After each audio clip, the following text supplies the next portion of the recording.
Welcome everyone to the EL Civics Network meeting for California. Thrilled to have you here today. We have a packed agenda. We have both Portia LaFerla and Janice Farah with us today to give short presentations, as well as Margaret Teskey. I couldn't fit her name on the opening slide. If you would, just so I can keep track of your attendance, please type your name and agency into the chat box. And after the meeting, if you haven't registered already, please register. That helps us keep track of how many people we're serving. And you should have received an email from me on Monday as a reminder of this meeting. If you did not receive anything, then you're not on my EL Civics Network list. If you'd like to be on my EL Civics Network list, please email me at lbhoward@casas.org, and then you'll receive my notifications about these meetings and other important information that comes up during the month. So let's get started. As I said, we have a packed agenda today. I think my notice actually said it was only going till 2 o'clock just because last month was short, but I didn't change that, and we might go over maybe 15 minutes today. So hopefully you are ready for that. Again, the meeting is being recorded and will be on the EL Civics support channel in a day or two. Okay, and if you're on my network list, I'll be sending you the slides and the recording. So we're going to start out today with a CDE review. We're going to do some information about civic participation in IELCE. We're going to talk about the CASAS Essay test and new COAAP 37.6, and Janice is going to lead us in that discussion. I'm going to tell you a little bit about a new rollout of ABE, ASC, and CTE use of COAAPs. And then Portia is going to help us with CASA steps, telling you about the new test for ESL. It's not out yet, but she's going to tell you about it. And she's also going to talk to you about citizenship preparation. And Portia's doing double duty along with Margaret Teskey, and they're going to give you an accessibility tip, because as we've been saying, any new materials you create should be created accessibly. And we hope you'll be doing that so that you can not only use them in an accessible manner for your agency, your teachers, your students, but that you might be able to submit them to our EL Civics Exchange as well. And then last but not least, Kirti Venkatasamy is here today to give us a presentation on her Business Office Skills for Success BOSS IET class. And then at the very end, those of you who have questions about the IELCE report, I will stick on the line and answer any questions you have about that. Any other items that need to go up on the agenda, please put it in the chat or unmute.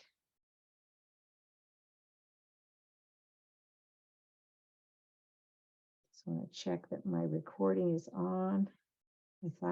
Yeah. And anything else? Okay, great. Let's move on then.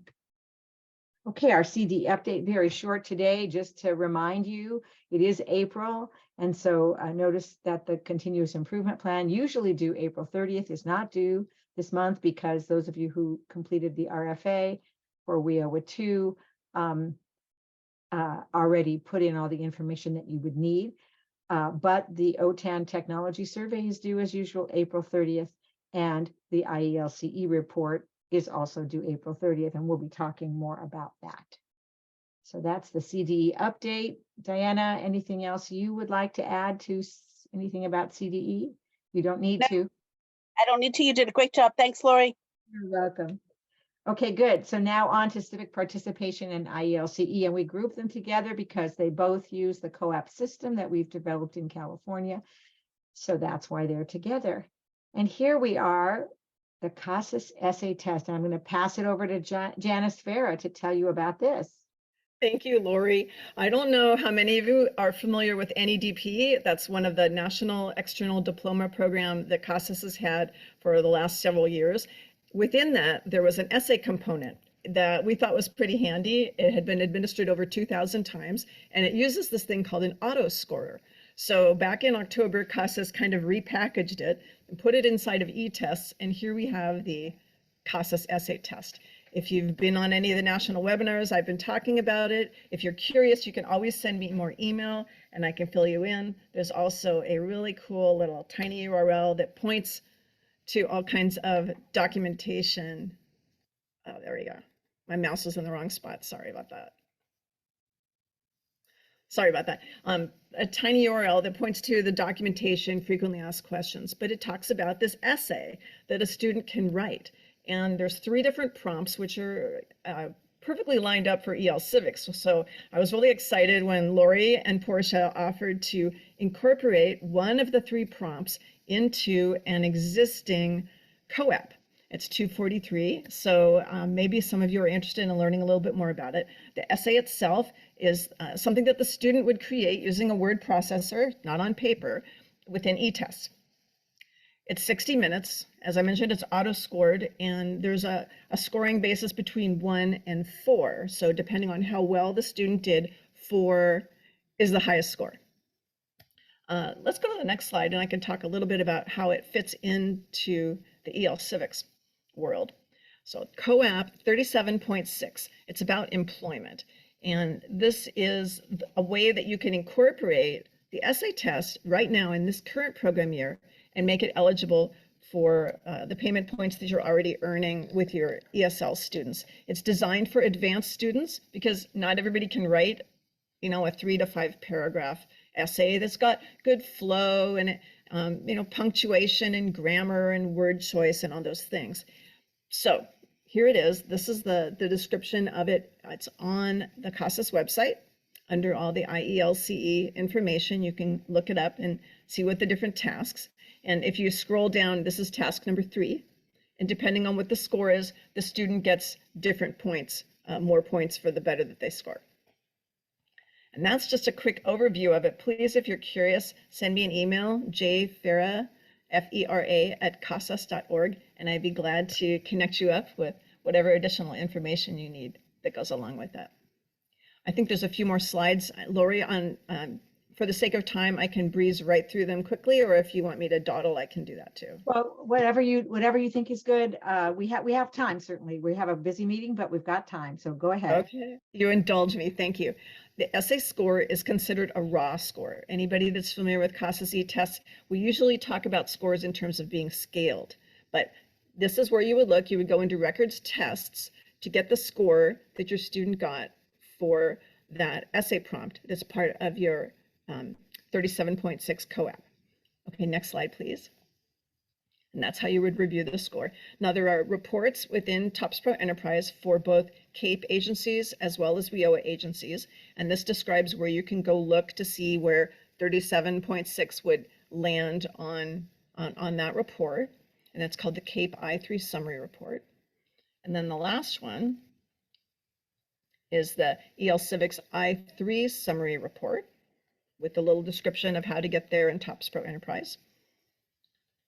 And then finally, if you really want to drill down into the assessments, if you're familiar with that, you can right click and you can go into assessments. You see the little arrow number 1, and you can look up the additional form for that COAAP. And as you know, the numbering scheme is 3, 7, 6, and then C for COAAP. And you can look up and see the information in there too to review the test details. So that's what I've got for today. Several agencies have already reached out and said that they're interested in doing it. Hats off to Fairfield. They've already submitted their EL Civics information for the April 30th deadline, and they've selected 37.6. I look forward to working with all of you. So thank you. Thank you so much, Janet. It's great, Janice. It's great to hear about something new to try. And those of you who are working with your ESL learners on essay writing, this would be a great one for you to do. And as Janice mentioned, we are rolling out, based on the CAPE recommendations, the adult basic education, adult secondary education, and career technical education student use of COAAPs. So until now, COAAPs were only for ESL students, but the CAPE recommendations were that all students, CAPE students, could participate in COAAPs and thereby receive the outcomes, the immigrant integration indicator outcomes. So this is a way for your ABE, ASE, and CTE students to not get payment points, but to get outcomes in I3. We just want to tell you that we are starting an initiative increasing CAPE I3 outcomes to demonstrate program effectiveness using COAAPs. And the COAAPs can now be used with these groups of students, okay?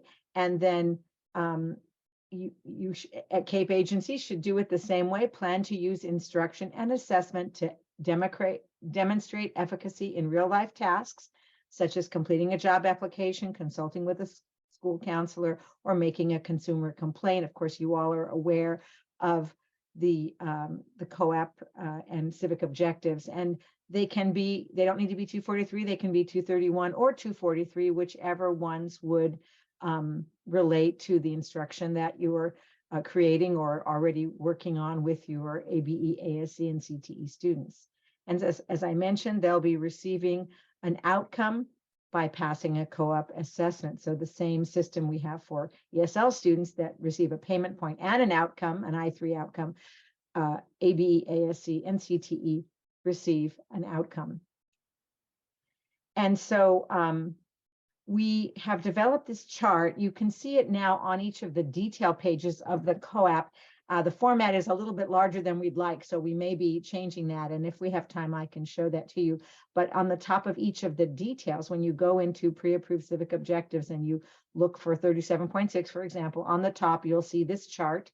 And it shows you the NRS level, the level that your ABE, ASE, or CTE student would be testing in. So you'd have to look at this, and depending on the score they get, then they would have the passing score on the COAAP of either intermediate low, intermediate high, or advanced. So that's how we're correlating it to a passing. You need to figure out which level your students are at so that you can assign them the correct passing score. And I know all of you have worked on this with your ESL students, so you should be familiar. If you're not, we can continue to talk about this. I wanted to let you know that we have 2 documents already posted on the EOCivics website to talk about that. These are the names, increasing CAPE outcomes and successful implementation, and you can find them at this link, basically the EOCivics page. Any questions about either the essay test or this ABE, ASE, CTE use of COAAPs? Let me see. Stephanie says, I saw one prompt that focused on why Americans choose to eat unhealthy foods in spite of the fact that many know it's bad for you. Could we use this in conjunction with COAAP 46? So Janice, do you want to address that, or do you want me to? I was just looking up in one of my cheat sheets to answer that question real quickly. I think, or we can take it offline. That's fine too. Yeah, well, we haven't yet done that. So we're, if I may say, we're using 37.6 as a test case, and to see, Janice, correct me if you want to, sort of testing out how this is going to work. We certainly are aware that other ones might be available to us. We were trying to do the one that had the most bang for its buck. I think 26 agencies already used 37.5. So in adding an essay to that, we thought more agencies would be affected, but certainly other agencies could be, and we can look into that. Janice and I will look into that, the one you mentioned, 40. And let's see if there are other questions. So I have here, would this be state funded in California? Sarah, yes, CAPE is state funded in California. And yeah, Stephanie, I think I answered your question about what other prompts. So right now it's just 37.6. Would the test itself be paid for by California? So Janice, do you have that answer? Does it cost money to take the essay test? Lori, in California, the essay test as of January 1st is included in the California state contract. So there will no additional charges to California agencies.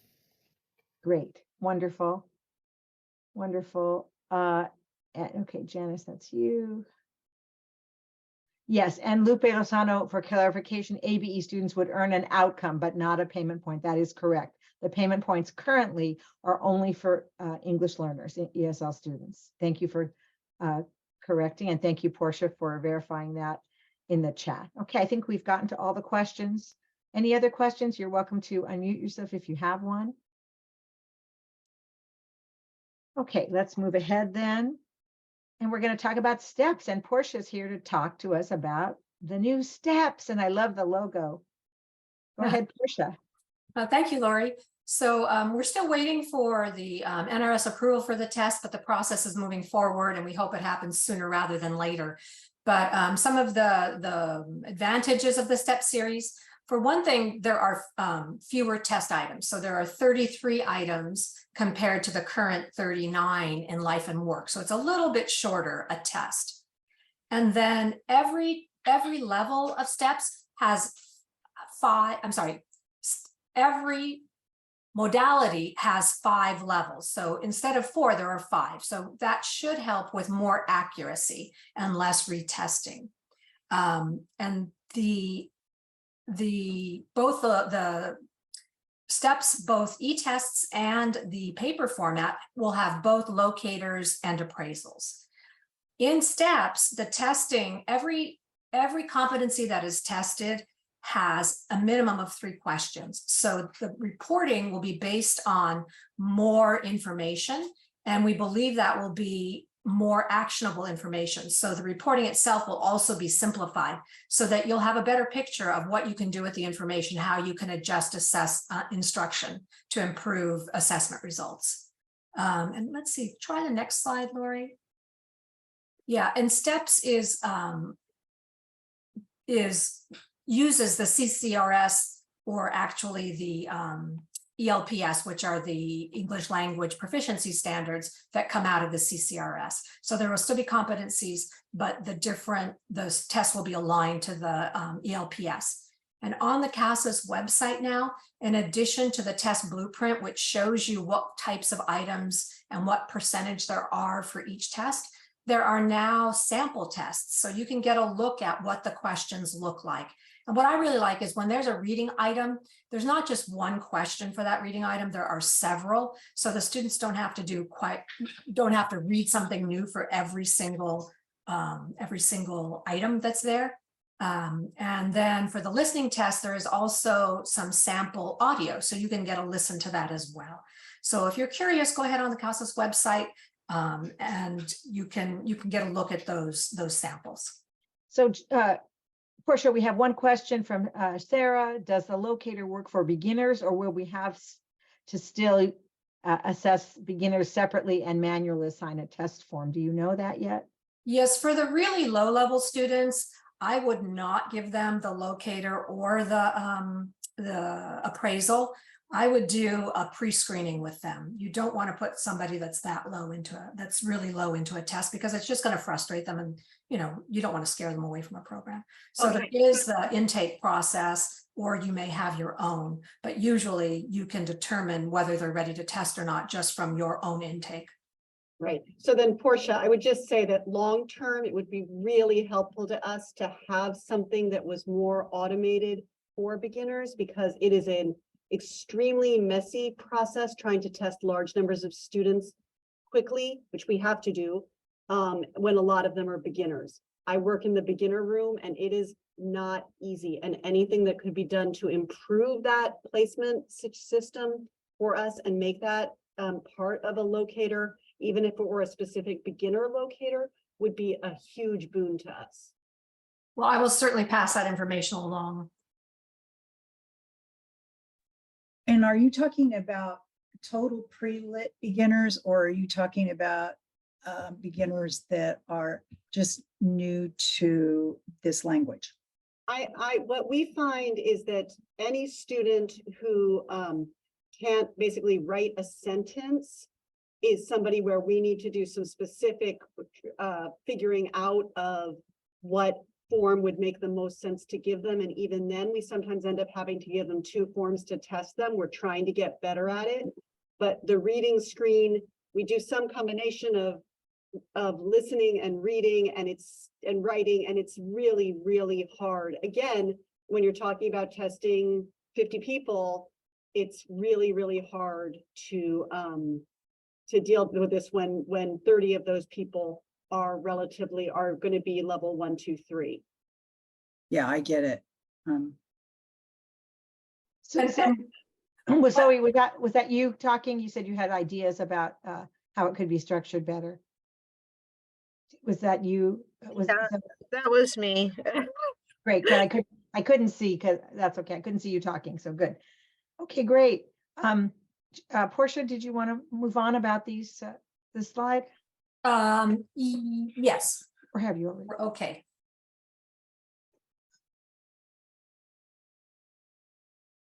So yeah, so finished with those, Lori.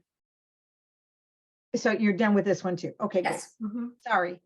Okay, great. So I just wanted to mention that we have some new EL Civics co-ops for 2023. I think I've mentioned the ones in black already, but we've been very busy this month.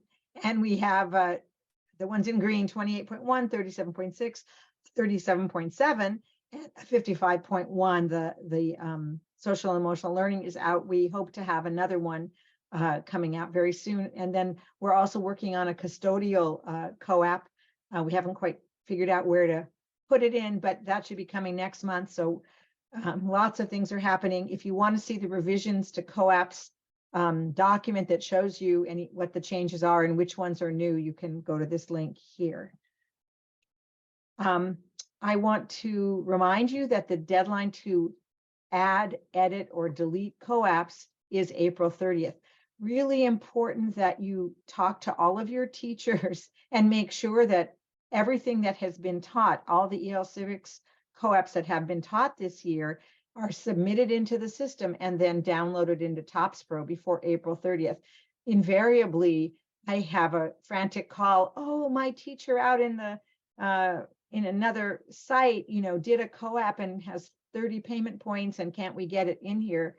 If you haven't submitted it by April 30th, really hard to do. So please, you've got 25 days left to talk to all of your teachers, make sure that anything that has been taught and assessed has been selected, I should say, and then downloaded into TE. Once that's done, even if you haven't yet given the test, no problem, but it's in the system waiting for your pass-fail, entering that in. So be sure that that's there. Any questions about that? It's the same thing every year. But I find that it has to do with, someone not communicating with someone else. So please communicate with your teachers and staff members. Okay, and just to say, the IELCE report for WIOA 243 funded agencies, only 243 agencies, the requirement is to submit an IELCE report by April 30th. The report, which usually opens on April 1st, opened a couple of weeks early, and I sent you a notification about that. So you're already able to be submitting your report, which we would appreciate you do it as soon as possible, just because then we have more time to take in reviewing and helping you.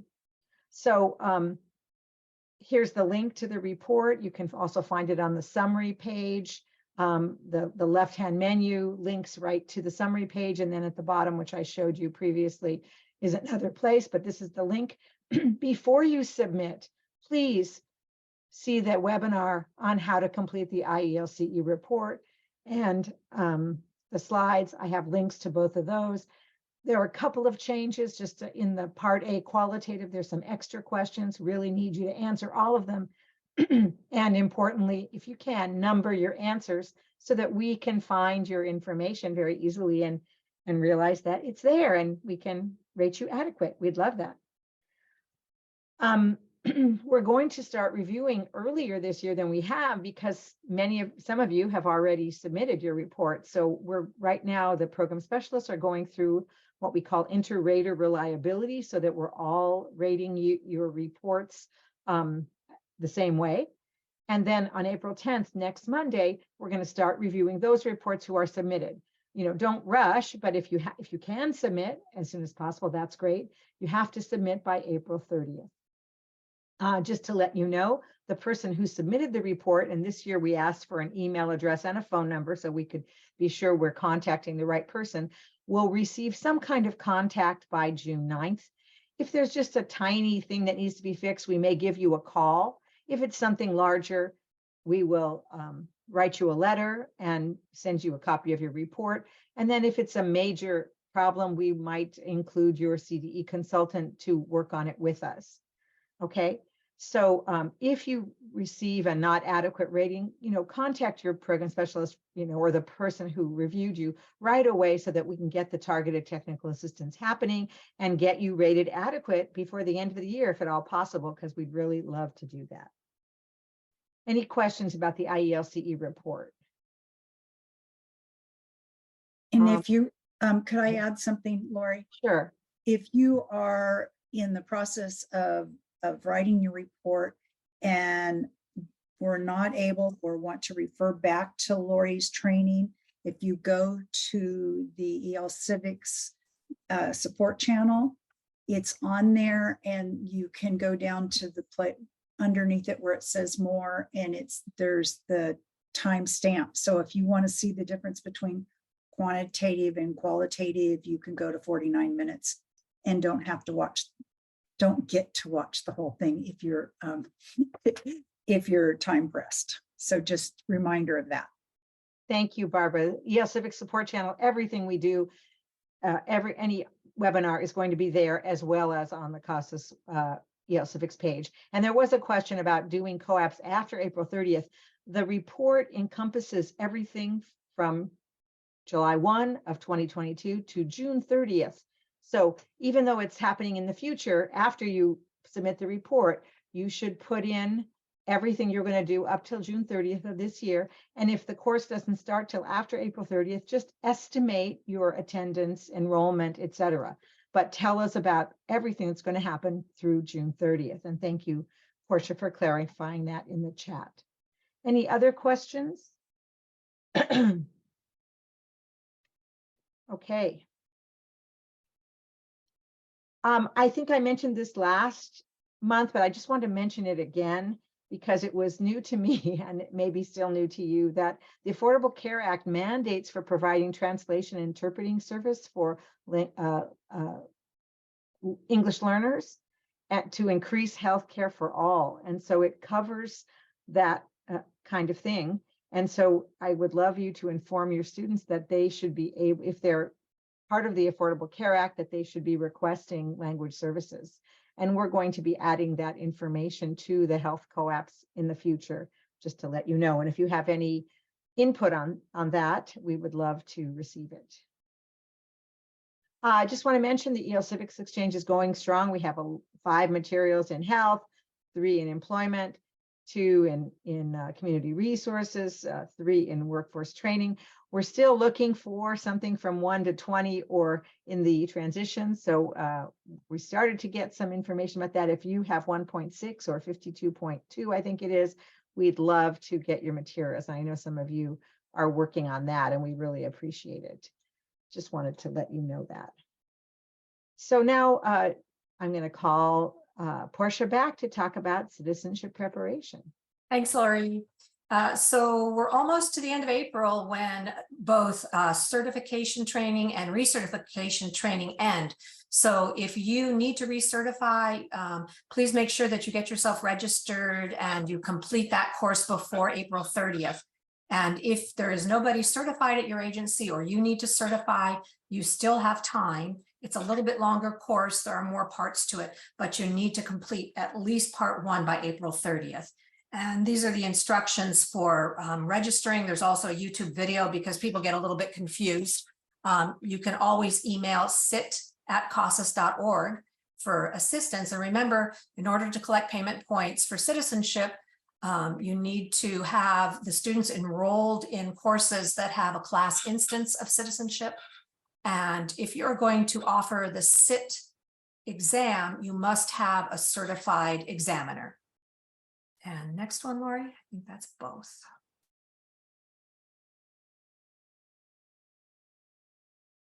Yes. So you should have received notification. You probably have received several notifications if you need to recertify. We've been sending emails almost once a month for the last couple of months. And again, if you have any trouble with the course, you can email sit@casas.org and we will assist you with that.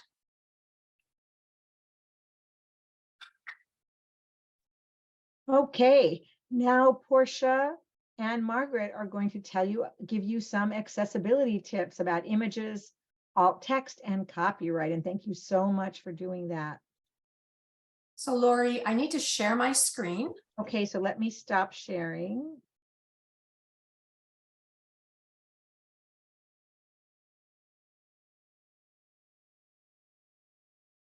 I'm going to talk just a little bit about images and alt text, and then Margaret's going to talk a lot more about copyright. But alt text is a description of an image or a chart or some kind of visual. And it is there so that when a person who has visual difficulties, they have an alternate way of understanding what is on the screen, because a screen reader can't read a picture. It doesn't know what's in the picture. You have to have the text for the screen reader to read. And I'm going to show you a couple of ways that that can be done. It's not terribly difficult, but the link here on the slide takes you to MS Office support. Office is probably one of the, probably the best way to make your documents accessible. They have a lot of accessibility tools and they make it very easy for you to check and to correct. And there are all these little videos. Most of them are only a couple of minutes long on the Office website. So there's a link to that right here at the bottom of this page.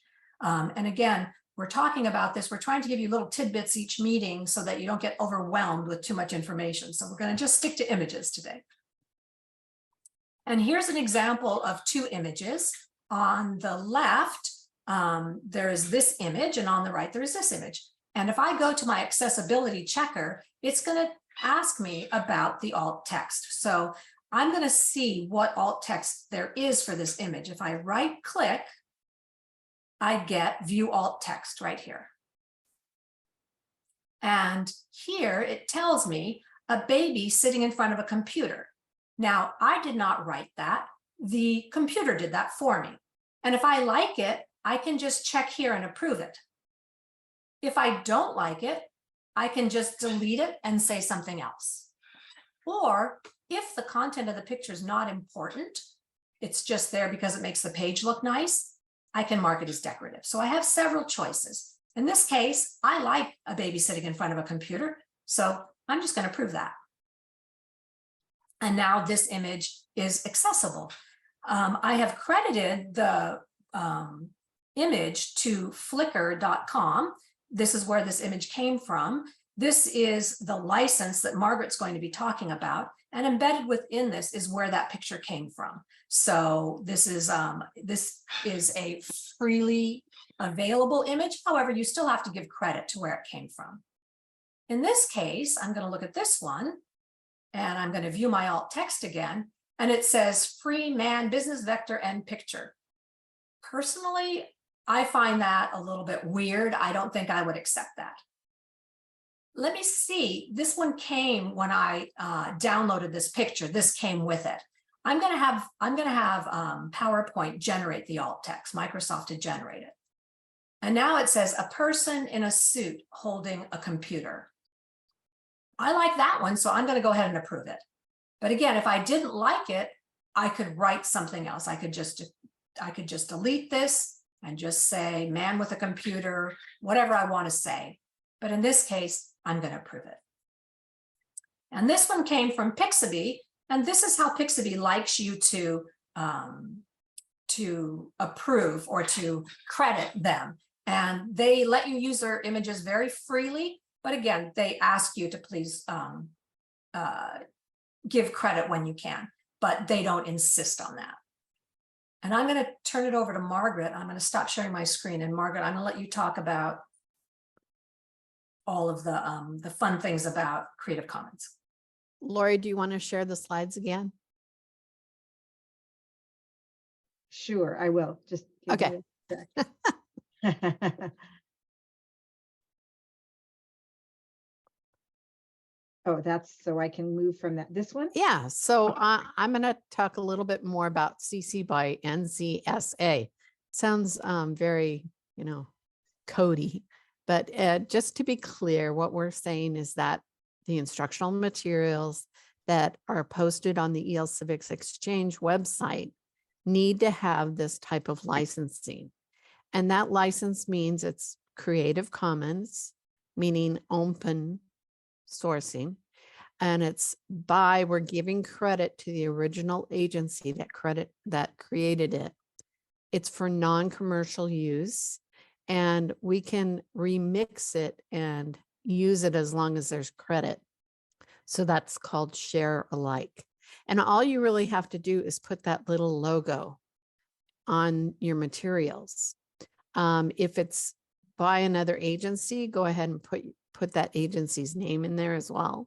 So you'd put that little logo, and then you'd say, give credit to that agency with a link to that agency at the bottom, like in a footnote.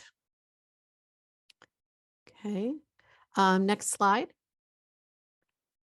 Copyright is also an issue that's come up in some of the materials we've seen. So we want to stay away from any commercially licensed materials.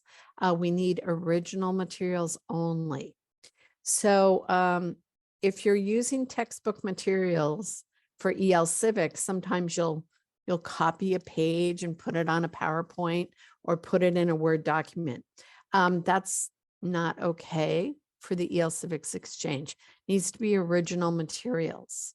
So those photos that you see there, you would maybe ask yourself, where did those photos come from? Maybe somebody else created the materials and you're not sure, but take a look. Are those original from your agency? Do you recognize those pictures? If not, they probably are not. They could be from, like Burlington English or Side by Side or Ventures, whatever you use for your materials. But you want to use royalty free and clip art that's royalty free. So let's look at the next slide. And this shows you many sources for royalty free. So we give you this on the EL Civics Exchange. We give you these resources, and there are others. If you want to use for flashcards, for slides, for any type of EL Civics practice materials, take a look. As you saw earlier, Portia used a Pixabay picture and gave credit. Pexels is another, Unsplash. There's OpenVerse. One of my favorites is Noun Project because you have images or little logos. So it's great for clip art as well. And there's Affect the Verb Disabled in Here collection. Lots of choices. And if you have others that are your favorites and you want us to add that to the list, just let us know. We can get that happening on the EL Civics Exchange. And I think that's it, right? Next part, Lori, thanks. Yes, thank you so much. Thank you, Margaret and Portia. So clear and easy to follow the instructions that you gave. But I also want to say, although we must have this for EL Civics Exchange, if you are creating materials for your agency, you should really be following these rules too. It's one thing if you're just doing it for your own classroom, but if you're creating it for your agency, you really need to be crediting and not using published materials because you're distributing it. So I think these rules are really great. And if you're making original materials, you want to use the Creative Commons yourself so that you're protected from people taking your material and using it without your permission or without crediting you. So I think the information that Portia and Margaret gave to you is really useful as you create new materials for your agency. Just wanted to reiterate that. And again, thank you, Portia and Margaret. So just some other information. We have, I think, over 500 people already registered for the CASAS Summer Institute, and we hope you'll be joining us this year at the Hyatt Regency in Garden Grove, very close to Disneyland, just to tell you, and the other parks, June 12th to 15th. We'd love to see you there. It's both virtual and in person, so there's many ways to join us. I just want to point out that our next meeting will be a little ways away, May 24th from 1, it's a Wednesday, of course, 1 to 2:30, and we will have Devin Werbel from West LA College, part of the Los Angeles Community College District, telling us about her great IET programs, home supportive services. And then these are the dates that I've scheduled through December. And so if you have any problems with any of these dates, let me know. These are just tentative. I haven't put them up on the website, but I'm hoping to do so. So let me know if any of these are a problem. And if you would like to share something from your agency, we'd love to have you do that. Please contact me at lbhoward@casas.org. Again, if you haven't already, please type your name and agency into the chat box. And after the meeting, please register at caadultedtraining.org if you haven't already. So now, any questions? Let's see, I lost my chat. So if anybody else sees a chat that I missed, did I miss any questions? I think I'm good.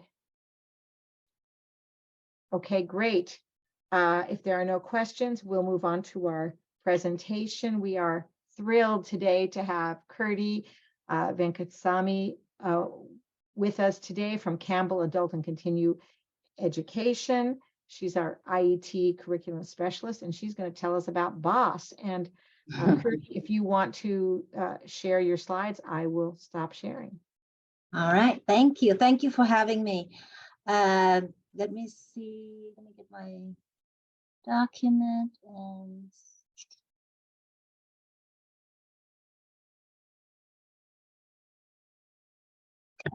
can everybody see my screen? Yes. Yes. Do Do I need to make it slideshow or? Please put it into slideshow if you would. Okay. Okay. Great. That's perfect. Excellent. So good afternoon, everybody. I am Kirti Venkateswamy, and I work at the Campbell Adult and Community Education in San Jose. I develop with my co-teacher the Business Office Skills for Success class, an IT program. And we started this program about, I think it was 2019 for a few years. And then we paused for about a year when my colleague retired. So we didn't have a teacher, and we started it again last fall. So it's a semester length class. So BOSS is, so this program prepares students for entry-level positions in any office environment across most industries, if not all industries. So the CTE part of it is the core Microsoft Office applications, the 3 Word, Excel, and PowerPoint. And then I teach the ESL content, which is all about the contextualized language activities and tasks, employability skills, and then we added the job search skills. The career pathway would be the business office administration, and as I said earlier, entry-level office support positions would be the jobs that the students would be going into. We use the alternating teaching model. Therefore, the learners are co-enrolled in 2 different but coordinated concurrent classes. We've done this in the past as a co-teaching model, and I like both. The co-teaching is a little bit more fun, actually. A lot more work, but fun. So semester-long class and in person. And we have 4 evenings. So I teach Tuesdays and Thursdays, and the CT instructor teaches Mondays and Wednesdays. And we use the 73.2 COAAP, and the assessments that we do. This class is for high-level English learners, ESL students. And so there's a digital skills assessment in this COAAP, and then a cover letter. So we do both. How do we recruit students and how do we support them?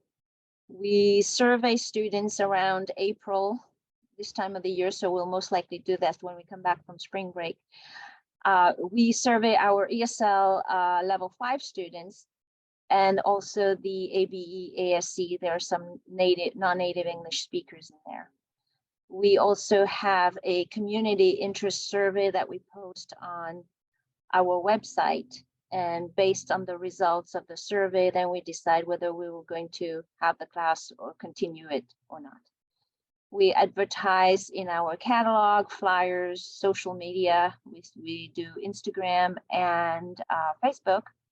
And we also advertise with our community partners, the libraries and consortium school partners.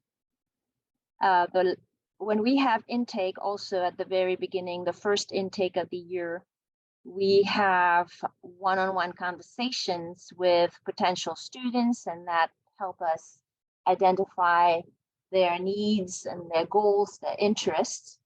Then our student advisors are part of the intake. And so they try to sell the class or tell them, oh, there's this class, this boss class that might be of interest to you if this is where the direction you want to go. And for this particular class, since this happens at intake, so we do the listening test, the CASAS listening only, not the reading test. The support that the students receive from us, so three different things. So the one-on-one with the instructors. So we have a student support schedule. It is posted. They can set up an appointment with us and we spend time with them. It could be a tech skill, it could be a language skill that they want to improve, or they need resources, they need help with their application for some job. And also they have the help of our student advisors who also follow up with them if it needs more like a college application. The student advisor would help them with that, and also with interviewing skills. Students also have the opportunity to be tutored. We've had students in our class, especially last fall. Oh, actually, this semester as well. We have volunteer tutors, so the tutors from the community. They have been volunteers with CASE for a long time, and so we talk to the tutoring volunteer coordinator, and she assigns our students based on their needs and schedule. And then the students can get started. And the next one is, so the three components of any IET program. So first we have, and of course it's not working right now. Oops, here you go. The workforce training. So that would be the CTE occupational cluster, the business office administration, the adult education literacy activities, and that would be the 243 COAAP funded program with 73.2, and of course the employability skills. And we added this because based on the community interest survey and also our students, when we surveyed them, they wanted to know how to apply for a job, write a resume, etc., cover letter, etc., and interviewing skills. So we added that. And so all these concurrently and contextually aligned single set of objectives, which the CTE instructor, who is now retired, she and I sat down and we looked at what the competencies are for the Microsoft Office applications, and then we decided, okay, we looked at the different COAAPs and we decided that this COAAP would be the best for this particular class. And I would like to give you an example of what we do in this class. For example, for a workplace problem, students will be able to apply a 6-step problem-solving model to find a solution, and they will create a presentation using PowerPoint to present the solution and implementation plan at a staff meeting. So they create this, and it is a collaborative activity. So the workforce training, so they have to know they apply all the PowerPoint skills that they learn with Anita, my partner. And then I teach all the PowerPoint vocabulary in context, the presentation skills, problem-solving skills, the vocabulary, collocations, and the sentence frames that they would need in order to present. So in this particular lesson, which takes quite a few sessions before they get there, they do not present all the 6 steps, but just 3 of them. And as you can see, the workforce preparation areas, so that would be problem solving, critical thinking, communication, and collaboration. That's one example. Another example that I have is they are going to create a flyer, so that's individual work, using Microsoft Word to advertise a company event. And they're going to use Microsoft Excel to track the expenses for the event, and they create a chart to display the data. So all your Microsoft Word and Excel would be the CTE content. And the Word and Excel vocabulary, we talked about budgeting, event planning, vocabulary, and the workforce preparation would be critical thinking, putting this together, an event together, the budget. So I would usually add more to that learning objectives. I would give them a budget, and they will have to conduct research in order to find prices. We want it to be as realistic as possible. So this is these are 2 examples of what we do in this class. And when they finish our program, so after 17 to 20 weeks, depending on the semester, they can transfer, our students can transfer to Mission College, our college partner. We have an articulation agreement with them. The students can either go for the AS degree or a certificate. And they call it the administrative specialist degree or certificate, or they can stay here at CASE for the MOS class, so which is the prep course for the Microsoft Office certification. And I would say probably half of the students are from last semester's BOSS are now in MOS. So what we have learned over the past few years is, number one, is always treat the IET, your IET program, as one course instead of 2 separate courses. And also communication is key. So communication, collaboration with that teacher is essential. And we need to always be on the same page, sending the same message to the student.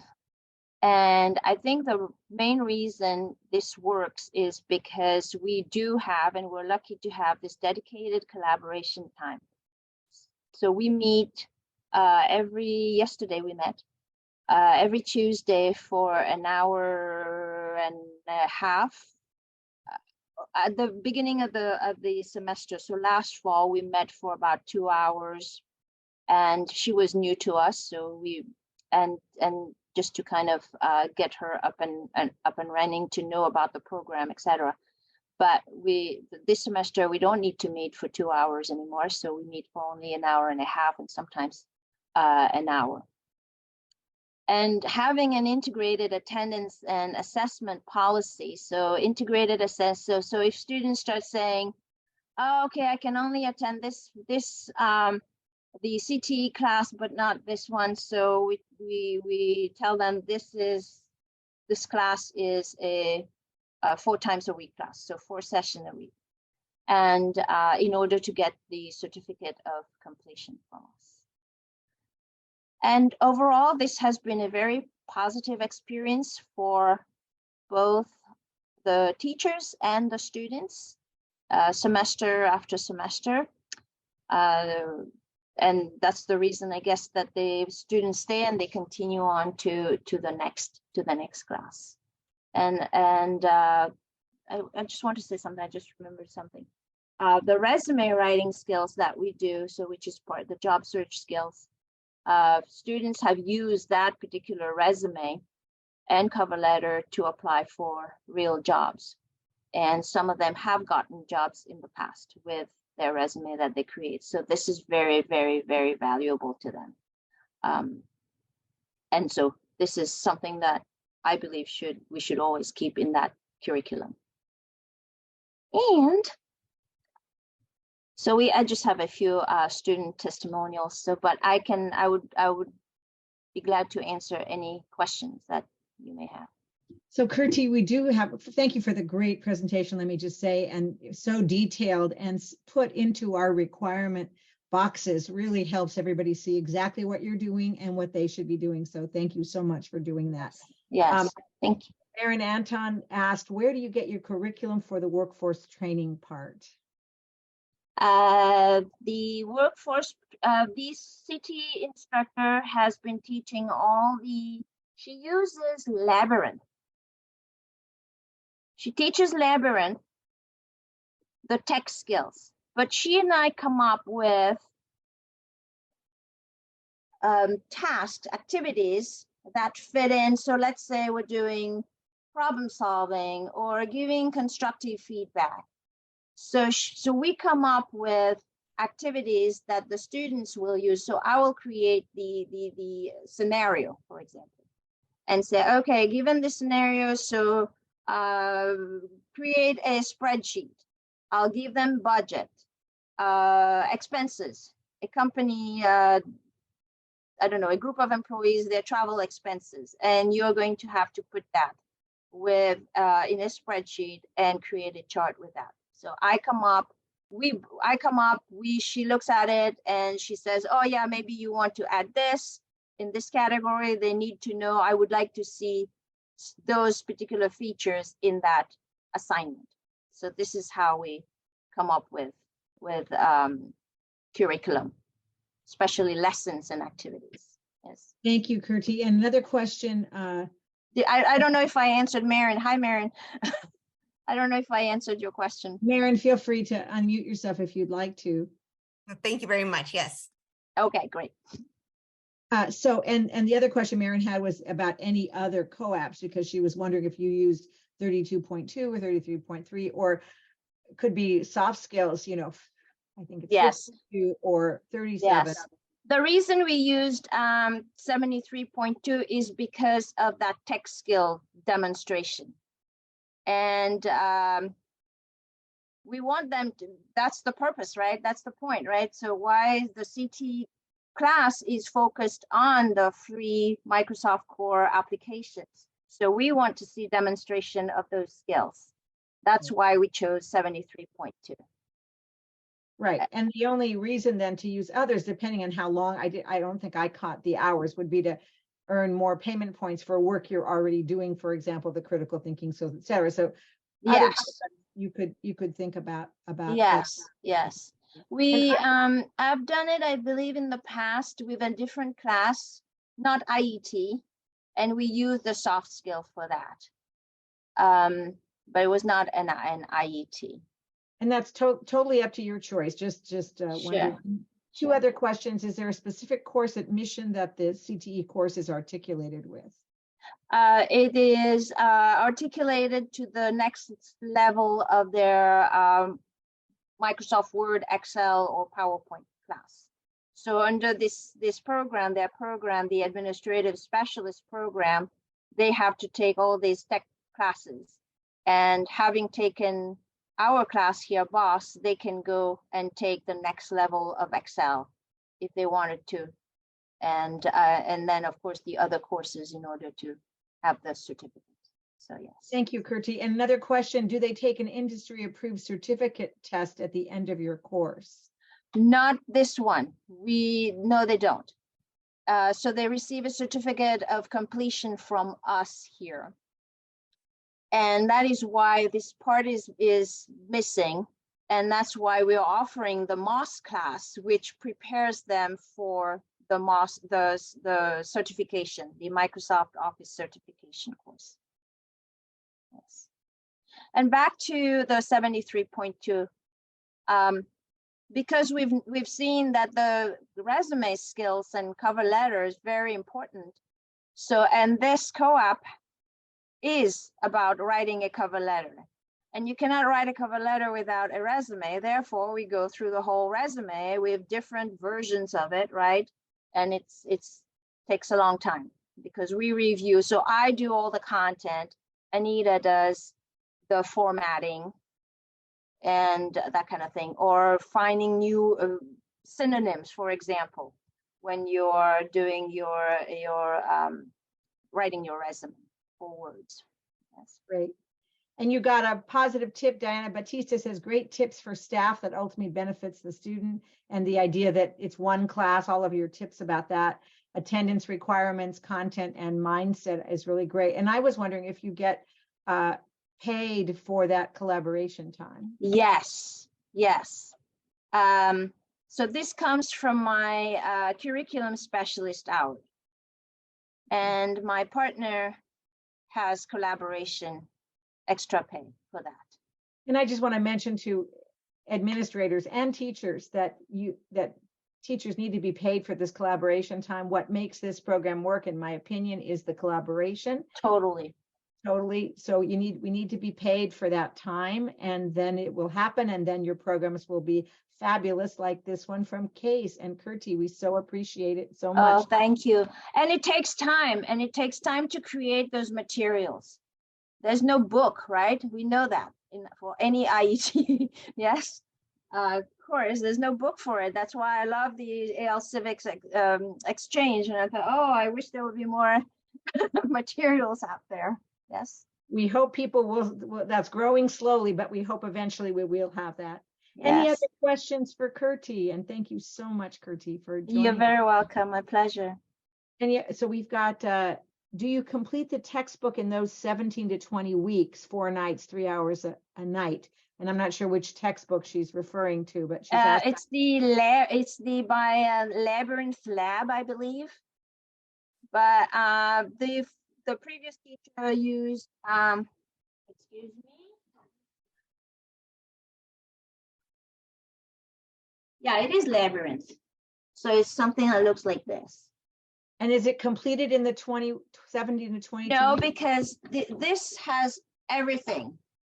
So because this is the, let's say, level 1 class, so it's part of it. Yes, she does complete everything we have in the course competencies. We have on our syllabus, we have, of course, the tech skills that they are going to be learning for each application, and then all the different soft skills, etc. So yes. So you're picking and choosing from the textbook to match your goals and objectives for the course. That's terrific. And just to say, Sigrid says, I love the idea of sentence frames.